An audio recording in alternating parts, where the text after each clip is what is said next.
देवघर से रांची लौटते समय गुरुवार को स्वास्थ्य विभाग के अपर मुख्य सचिव अजय कुमार सिंह गिरिडीह सदर अस्पताल पहुंचे। इस दौरान उन्होंने पूरे अस्पताल का औचक निरीक्षण किया, साथ ही आवश्यक दिशा निर्देश दिए।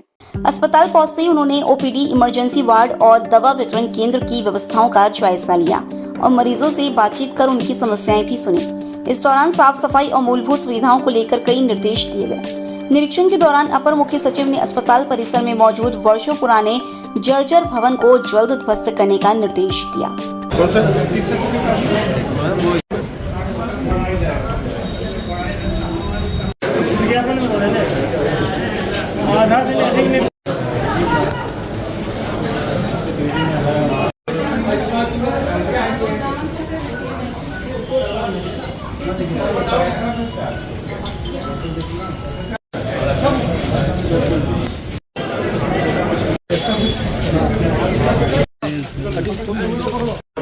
उन्होंने कहा कि ऐसे जर्जर संरचनाएं अस्पताल की कार्यप्रणाली में बाधा डालती है और सुरक्षा के लिहाज से भी खतरा बनी रहती है। वहीं उन्होंने रिकॉर्ड व उपस्थिति पंची की जांच कर स्टाफ की उपस्थिति सुनिश्चित करने को कहा।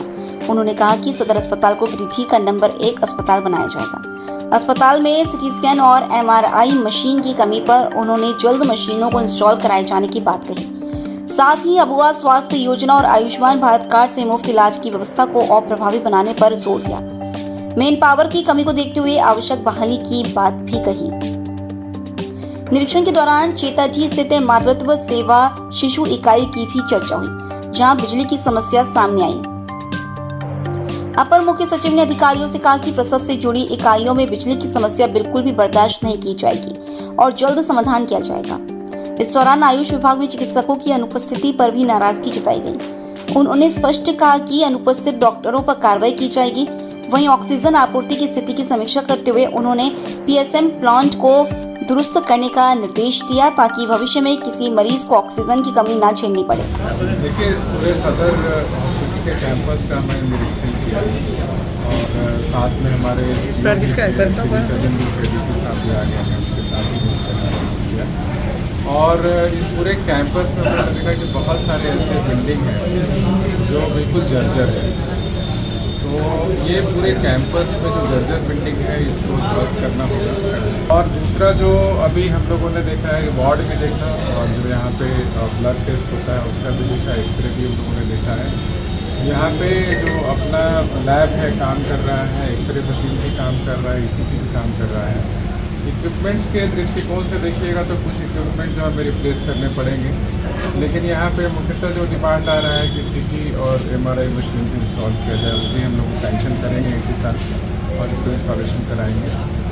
और जो हमारे पेशेंट्स यहाँ पे आ रहे हैं उस पर किसी तरीके से भार नहीं पड़े, पैसा नहीं देना पड़े, इसके लिए भी हम लोगों ने कहा है कि जो अबुआ स्वास्थ्य योजना है, आयुष्मान भारत योजना है, उसके तहत ज़्यादा से ज़्यादा मरीजों को लाभान्वित किया जाए ताकि कैशलेस इलाज हो सके।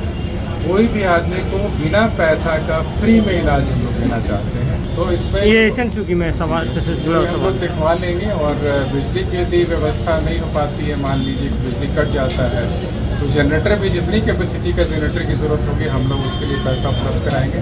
और वैसे भी आयुष्मान और इनके पास बीमा राशि का बहुत सारा पैसा जो इनको हर एक साल मिलेगा और हर एक महीना में भी बताया गया कि करीब 29 लाख रुपया प्रत्येक महीना इनका जो है क्लेम की राशि प्राप्त हो रही है। वो पूरा का पूरा 29 लाख रुपया अस्पताल पे खर्च कर सकते हैं। सरकार इससे कोई पैसा नहीं लेगी।